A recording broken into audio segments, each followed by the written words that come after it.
PACPRE no solo se aboca en actividades científicas, sino también trabaja en hospitales públicos, tratando de mejorar la calidad de vida de nuestros compatriotas.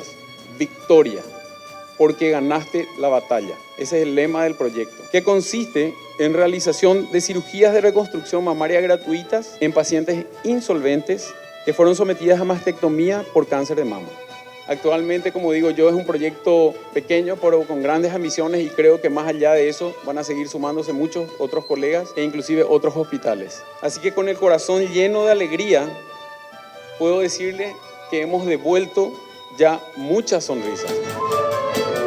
Tengo el honor de poder conocer esa connotación social, ese compromiso que tienen muchos de los que están aquí. Me ha tocado acompañar este programa Victoria, esta idea llevada adelante por toda la sociedad con un apoyo enorme y que, como pudimos ver, ha cambiado muchas vidas.